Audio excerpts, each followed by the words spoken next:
Friends, இது வந்து பார்த்திங்கன்னா 1 டே vlog தான். சண்டே அன்னைக்கு எடுத்தது. சண்டே அப்படின்னா இந்த வீக் கிடையாது, ஜூலை 21 அன்னைக்கு எடுத்தது. போஸ்ட் பண்ணுறதுக்கு எனக்கு கொஞ்சம் டிலே ஆயிடுச்சு. இந்த வீடியோ வந்து பார்த்திங்கன்னா ஃபுல் டே மார்னிங்லேருந்து ஈவினிங் வரைக்கும் என்னென்ன ஒர்க் பண்ணேன் அப்படின்னு சொல்லிட்டு தான். காலையில் எந்திரிச்சதுமே முட்டை வேக வச்சு உருளைக்கிழங்கு பொரியல் பண்ணிட்டேன். சண்டே அப்படின்னு நான்வெஜ் வந்து அந்த டைமில் அதிகமாக சாப்பிட்டோம் அப்படின்னு சொல்லி சண்டே எடுக்கல. சரி, இந்த டைம் வெஜிடேரியன் மட்டும் சமைச்சிக்கலாம் அப்படின்னு சொல்லிட்டு உருளைக்கிழங்கு பொரியலும் தக்காளி சாப்பாடு முட்டை வந்து கிரேவி மாதிரி பண்ணியிருந்தேன். கிச்சன் எல்லாமே கொஞ்சம் க்ளீன் பண்ணியாச்சு. பாப்பாவுக்கு மீன் கேட்டேன் அப்படின்னு சொல்லிட்டு ஹஸ்பண்ட் வந்து கொஞ்சம் மீன் எடுத்துகிட்டு வந்திருந்தாங்க. அதுவும் வந்து மேக்னேட் பண்ணி வச்சாச்சு. சரி, டிமார்ட் போகணும், அதனால் எல்லா வேலையுமே சீக்கிரமாக முடிச்சிடலாம் அப்படின்னு சொல்லிட்டு முடிச்சுட்டு இருந்தேன். இந்த மொட்டை வந்து வறுவல் பார்த்திங்கன்னா என்னோட பாப்பா தம்பி காது குத்துக்கு வந்து பண்ணியிருந்தோம். சரி, அது ரொம்ப பிடிச்சிருந்துச்சி. சரி, வீட்லேயே நம்ம பண்ணலாம் அப்படின்னு சொல்லி பண்ணியிருந்தேன். அம்மா வந்து தக்காளி சாப்பாடே 2 நேரத்துக்கு பண்ணிடலாம் அப்படின்னு சொன்னாங்க. சரின்னு சொல்லி தக்காளி சாப்பாடு பண்ணிவிட்டு எல்லாருமே காலையில் பிரேக்ஃபாஸ்ட் முடிச்சுட்டு வந்துட்டோம். அம்மாவும் தம்பியும் வீட்டில் இருந்துட்டாங்க. நான் பாப்பா ஹஸ்பண்ட் 3 பேர் மட்டும்தான் டிமார்ட் போகலாம் அப்படின்னு சொல்லி கிளம்பியிருந்தோம். வீட்டில் எந்த ஒரு திங்ஸுமே இல்லை, வாங்கியும் ரொம்ப நாள் ஆச்சு. ஒவ்வொரு திங்ஸ் வந்து இடையில தீரப்போ அது மட்டும் ஜெப்டோவில் ஆர்டர் பண்ணி வாங்கிட்டு வந்தோம். சரி, பல்காக எல்லாமே 2 மந்த்ஸ்க்கு தேவையானது எல்லாமே வாங்கிட்டு வந்துடலாம் அப்படின்னு சொல்லி வாங்கிட்டு இருக்காக கிளம்பிட்டோம் வீட்டில் இருந்து. சண்டே அப்படின்னாலே முக்கால்வாசி ஷாப் எல்லாமே வந்து பார்த்திங்கன்னா க்ளோஸில் தான் இருந்துச்சு. நாங்கள் கொஞ்சம் நேரமே போயிட்டு வரலாம் அப்படின்னு பிளான் பண்ணியிருந்தோம். பட் தம்பி எல்லாம் தூங்க வச்சுட்டு போகணும் அப்படின்னா கொஞ்சம் டிலே ஆகிருச்சு. நாங்கள் போகிறப்ப டிமார்ட் வந்து பார்த்திங்கன்னா அவ்வளோக்கா ரஷ்ஷாக இல்லை. பாப்பா போனதுமே வண்டியில் ஏறி இக்கோந்துட்டா. அம்மா நான் தான் இக்கோ வருவேன் அப்படின்னு சொல்லிட்டு ஏறி இக்கோன்ட்டு இருந்தா. அங்கே போய் ஃபஸ்ட் செகண்ட் ஃப்ளோர் போனோடனே அங்கே ஒரு செப்பல் பார்த்துட்டு, அம்மா இது வேணியாத்தா செப்பல், நம்ம எடுத்துகிட்டு போயிடலாம் அப்படின்னு சொல்லி எடுத்துகிட்டு இருந்தா. அப்போ நான் கொஞ்சம் கிளிப்பு பேண்ட் எல்லாமே வாங்க வேண்டியது இருந்துச்சு. அதெல்லாமே வாங்கி ட்ரெஸ் எல்லாமே பார்த்துட்டு இருந்தோம். பட் பெருசாக எந்த கலெக்ஷன்ஸுமே இல்லை. சரி, வேண்டாம், நம்ம டிமார்ட்டில் பெருசாக ட்ரெஸ் எடுக்க மாட்டோம்ல அப்படின்னு சொல்லிட்டு வீட்டுக்கு தேவையான பொருட்கள் எல்லாமே வாங்கிட்டு வந்துடலாம் அப்படின்னு சொல்லி வாங்கிட்டு இருந்தோம். சோப்புலேருந்து ஷாம்பு சோப்பு எல்லாமே வந்து பார்த்திங்கன்னா ஒரு 2 மந்த்ஸ்க்கு எவ்வளோ தேவையோ அந்த அளவுக்கு எடுத்துடலாம் அப்படின்னு சொல்லி எடுத்துகிட்டு தான் இருந்தோம். டவ் சோப்பெல்லாம் பார்த்திங்கன்னா ஒவ்வொரு சோப் வாங்குறதுக்கும் 4 சோப் 5 சோப் வாங்குறதுக்கும் ரேட் வந்து கொஞ்சம் டிஃப்ரெண்ட் வரும். சரி, அதுலேயுமே பார்த்து எடுத்துக்கலாம், நமக்கு என்ன வேணுமோ அதை எடுத்துக்கலாம் அப்படின்னு சொல்லி எடுத்துகிட்டு இருந்தேன். ஹஸ்பண்ட் வந்து சைடில் வந்து கீழே தட்டி விட்டுட்டாங்க, அதையும் எடுத்து வைக்கிறேன்னு சொல்லி எடுத்து வச்சுட்டு இருந்தாங்க.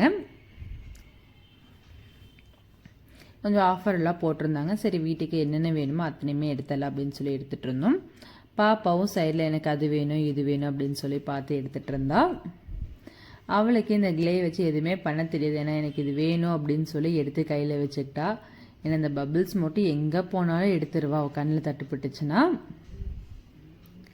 அப்பா இது எனக்கு பில் போட்டு கொடுங்க அப்படின்னு சொல்லி கேட்டுட்ருந்தா. கேட்டு வாங்கி எல்லாமே வச்சாச்சு. நான் வந்து இந்த டைம் பெருசாக எதுவுமே எந்த ஒரு எக்ஸ்ட்ரா செலவுமே பண்ணல. வீட்டுக்கு என்னென்ன தேவையோ அது மட்டும் பார்த்து பார்த்து எடுத்துகிட்டு வந்தேன், எதுவுமே மறந்துடக்கூடாது அப்படின்னு சொல்லிட்டு.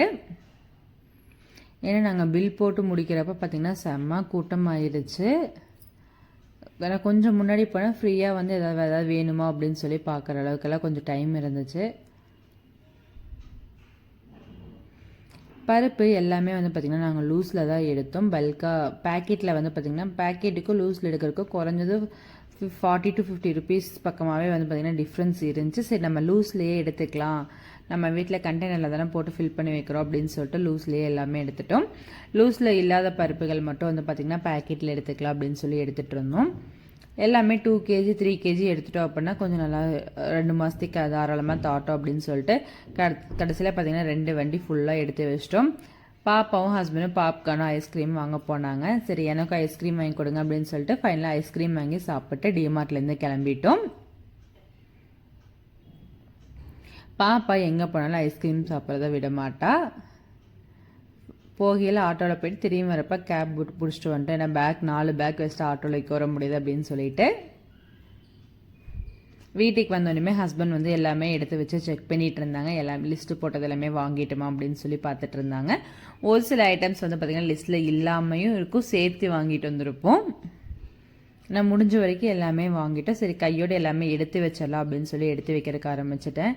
பருப்பு எல்லாமே பார்த்திங்கன்னா டப்பாவில் எம்டியாக அளவுக்கு இருந்துச்சு. எல்லாமே அப்போ தீர அப்போவே வாஷ் பண்ணி வச்சுட்டேன். சரி, இல்லாத மட்டும் கொட்டி வச்சுக்கலாம், கொஞ்சம் கொஞ்சமாக இருக்கிறதெல்லாம் ஃபுல்லாக மூவிட்டோம், அதுக்கப்புறம் கொட்டிக்கலாம் அப்படின்னு சொல்லி விட்டுட்டேன். அந்த வீக் அம்மாவும் இருந்தாங்க. சரி, டெய்லி சுண்டல் எல்லாம் வேக வைக்கலாம் அப்படின்னு சொல்லிட்டு ஒவ்வொரு இதாக போட்டுட்ருக்கா அப்படின்னு சொல்லிட்டு எல்லாமே எடுத்து கொட்டி வச்சுட்டு சுண்டல் 3 சுண்டல், அம்மாவுக்கு கொஞ்சம் அரிசிகள் எல்லாமே வாங்கியிருந்தேன்.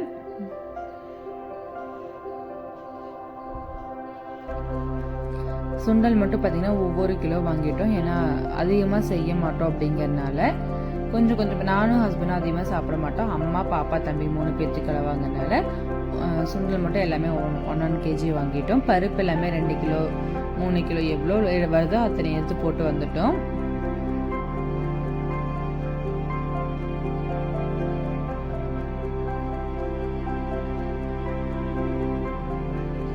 உளுந்துமே பார்த்திங்கன்னா 2-3 கிலோ பக்கமாக எடுத்துகிட்டு வந்துருந்தோம். ஏன்னா 2 கிலோ வந்து போட்டோம் அப்படின்னா இன்னும் கொஞ்சம் வச்சுட்டு வேணும் மாவாட்டுறப்ப போட்டுக்கலாம் அப்படின்னு சொல்லிட்டு கண்டிப்பாக மாவு வந்து அடிக்கடிக்கு ஆடுவோம் குட்டீஸ் வச்சுருக்கறதுனால.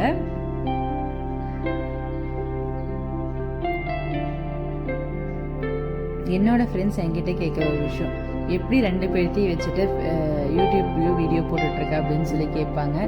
2 பேரும் அவங்க மட்டும் கத்திட்டு இருப்பாங்க, நான் சைடில் ஏதாவது ஒரு வேலை பண்ணிகிட்டு இருப்பேன். அதை வந்து வீடியோவாக கவர் பண்ணிகிட்டு இருப்பேன்.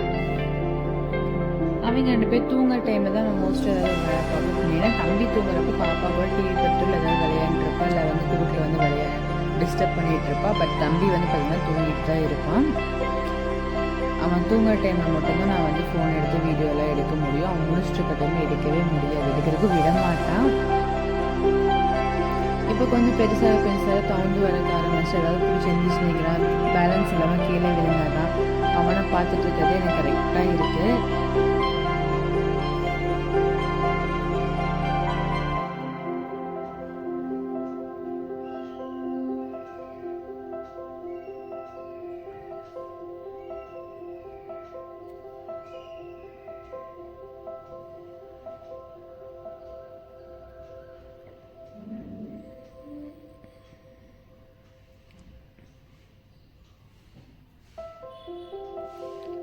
லூஸில் எடுத்தோம் அப்படின்னா அவங்களே வந்து எவ்வளோ கிலோ இருக்குது அப்படின்னு சொல்லி போட்டுட்டு இது செல்லோட்டை போட்டு ஒட்டி கொடுத்துருவாங்க. நம்ம அதை மட்டும் கட் பண்ணி இது பண்ணிக்கலாம். கடுகு, சீரகம் எல்லாம் இருக்கிறது போக எக்ஸ்ட்ரா வேணும் அப்படின்னு சொல்லிட்டு எல்லாமே ஒரு 100 கிராம் 200 கிராம் எக்ஸ்ட்ராவே வாங்கிட்டு வந்துட்டோம். நான் ஹஸ்பண்ட் கிட்ட சொல்லியிருக்கோம் 2 மாதத்துக்கு எந்த ஒரு கிராசரிஸுமே வந்து ஆன்லைனில் ஆர்டர் பண்ணக்கூடாது, பண்ண மாட்டேங்க ஒரு முடிவோடு தான் நான் வாங்கிட்டு வந்திருக்கேன் அப்படின்னு சொல்லி அவங்களும் பார்க்கலாம் அப்படின்ட்டு இருக்காங்க. சரி பாப்போம் நம்ம எவ்வளோ நாள் தான் ஆர்டர் பண்ணாமல் இருக்கோம் அப்படின்னு சொல்லிட்டு பார்த்துட்ருக்கேன்.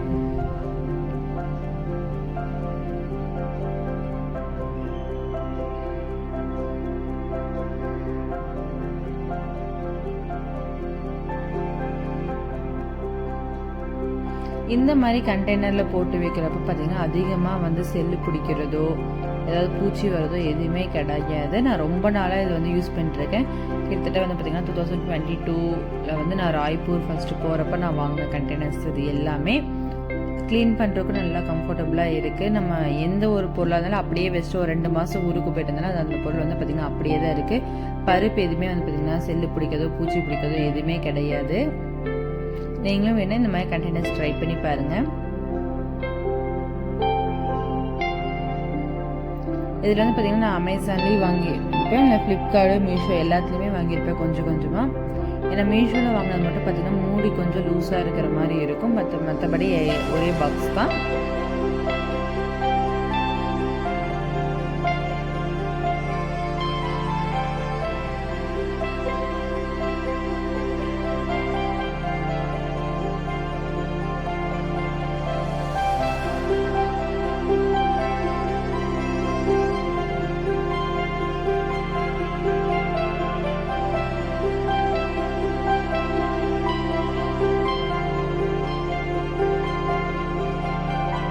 ஃபைனலாக பருப்பு எல்லாமே இருக்கிறது எல்லாமே கொட்டி வச்சுட்டு ரிமைனிங் எல்லாமே அப்படியே கவரோடையே வச்சுட்டேன்.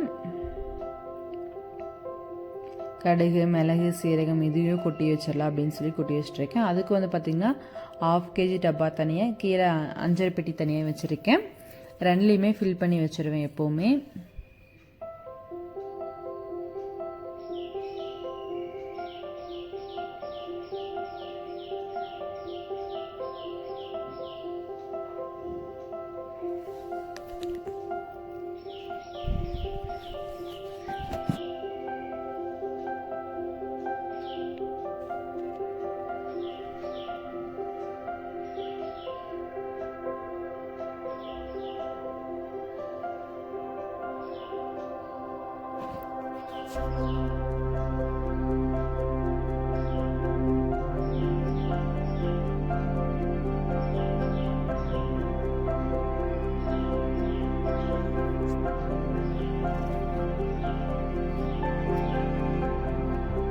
சீரகம்லேருந்து எல்லாமே வந்து பார்த்திங்கன்னா அங்கே டிமார்ட்டில் வந்து லூஸில் கிடைக்கும். சரி எல்லாமே லூஸ்லேயே எடுத்துக்கலாம் அப்படின்னு சொல்லிட்டு எடுத்து ஒரு கபோர்டை முடிச்சிட்டேன். 2வது கபோர்டில் வந்து பார்த்திங்கன்னா அம்மாவுக்கு அரிசி இதெல்லாமே இருக்கும். சரி அதெல்லாமே கையோட கொட்டி வச்சிடலாம் அப்படின்னு சொல்லி கொட்டி வைக்க எடுத்து வச்சிட்டேன்.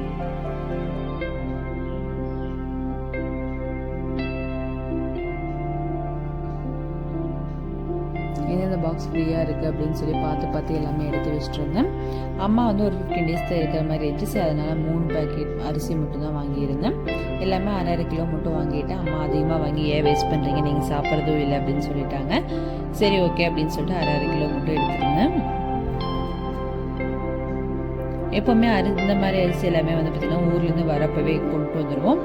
இந்த டைம் வந்து மறந்துட்டு வந்துட்டோம் அப்படின்னு சொல்லிட்டு அம்மாவும் நான் மட்டும் தானே, ஹஸ்பண்ட் வந்து வரல அப்படிங்கிறனால வாங்கிட்டு வர முடியல.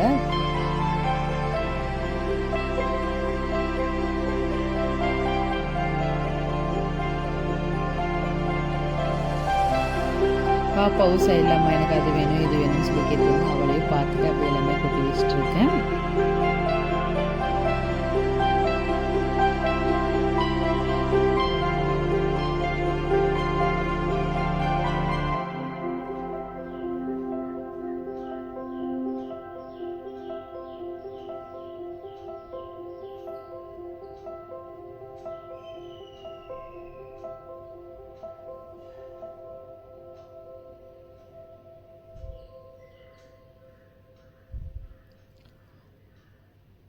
கையோட அதையும் எல்லாமே எடுத்து வச்சலாம் அப்படின்னு சொல்லி எடுத்து வச்சாச்சு. வாங்கிட்டு வந்தோம் அப்படின்னா கையோட அதை கொட்டி வச்சிட்டோம் அப்படின்னா நமக்கு கொஞ்சம் ஃப்ரீயாக இருக்கும். திடீர்னு வந்து நம்ம ஏதாவது வேலை செஞ்சுட்ருப்போம், வேணும்னு எடுத்து பார்த்தோம்னா இருக்காது. அப்போ வந்து நம்ம கொஞ்சம் டென்ஷனாக பரபரப்பாக எடுத்து வைக்கிற மாதிரி இருக்கும். நான் எப்போதுமே எந்த பொருள் வாங்கிட்டு இருந்தாலும் அதை அந்தந்த பிளேஸில் அப்போவே எடுத்து வச்சுருவேன்.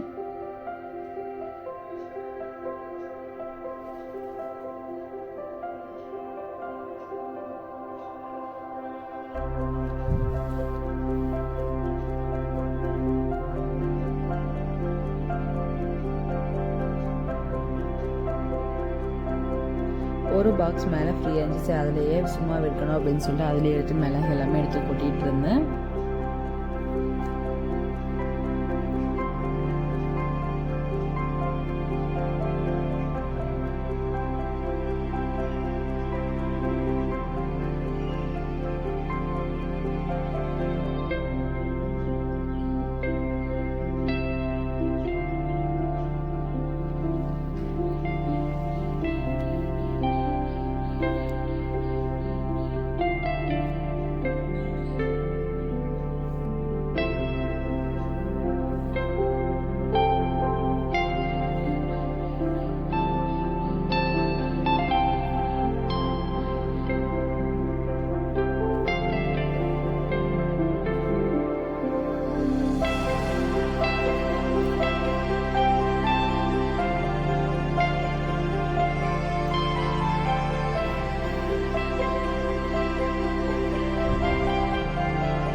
எல்லாமே அந்தந்த பிளேஸில் எடுத்து வச்சாச்சு. கையோட கவர் எல்லாமே டஸ்ட்பினில் போட்டுடலாம் அப்படின்னு சொல்லி எல்லாமே எடுத்து வச்சுட்ருக்கேன்.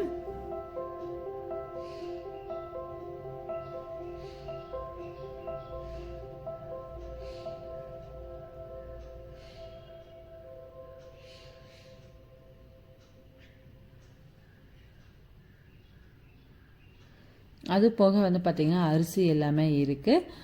அரிசி பிரியாணி அரிசி, இட்லி அரிசின்னு வாங்கிட்டு தனித்தனியாக வாங்கிட்டு வந்தோம். சாப்பாடு செய்கிற அரிசி வந்து பார்த்திங்கன்னா ஊர்லேருந்தே கொண்டு வந்துடுவோம். 10 கிலோ மூட்டை வாங்கி எடுத்துகிட்டு வந்துடுவோம். கையோட அதுவும் எல்லாமே எடுத்து வச்சுட்டேன். கீரை வந்து பார்த்திங்கன்னா செடி இருந்து எல்லாமே பிரிச்சாச்சு. இப்போ வந்து கார்டன் வந்து இப்படி தான் இருக்குது. தக்காளி எல்லாமே நல்லா முளைச்சிருக்கு. இதில் வந்து பார்த்திங்கன்னா ஹஸ்பண்ட் லிச்சி வந்து போட்டிருந்தாங்க, அதுவும் நல்லா முளைச்சி வந்துருந்துச்சு. மத்தியானம் எல்லாம் சாப்பிட்டதுக்கப்புறம் கிச்சன் இந்த கண்டிஷனில் தான் இருந்துச்சு. உனக்கு இது எல்லாமே க்ளீன் பண்ணணும்.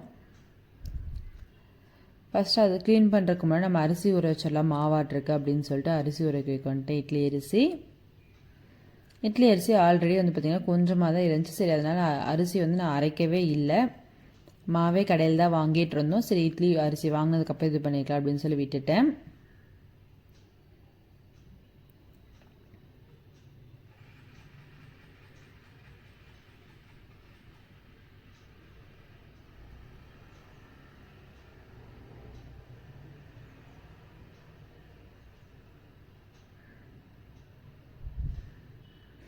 இட்லி அரிசி வந்து பார்த்திங்கன்னா ஹஸ்பண்ட் வந்து நான் 5 கிலோ எடுக்க சொன்னால் அவங்க ரொம்பவே அதிகமாக தான் எடுத்து வச்சுருந்தாங்க. 6-7 கிலோ பக்கமாக எடுத்து வச்சுட்டாங்க.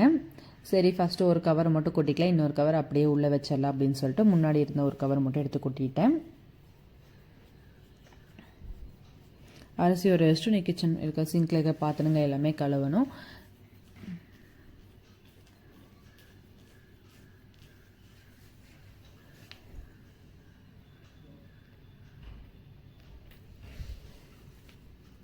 நான் மாவாட்டினேன் அப்படின்னா என்ன பண்ணாலும் எனக்கு வந்து ஒரு 4-5 நாளைக்காட்ட மாவு வந்து தாட்டும்.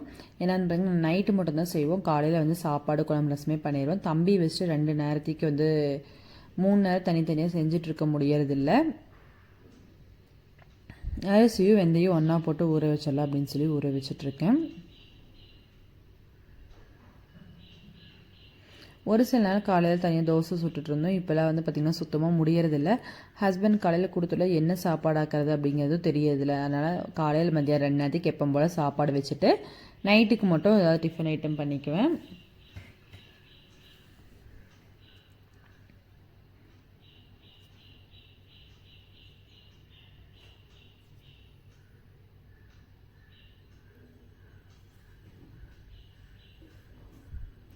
எல்லா வேலையும் முடிச்சுட்டு கிச்சன் வந்து பார்த்திங்கன்னா இவ்வளோ சூப்பராக நீட்டாக க்ளீன் பண்ணி வச்சுருந்தேன்.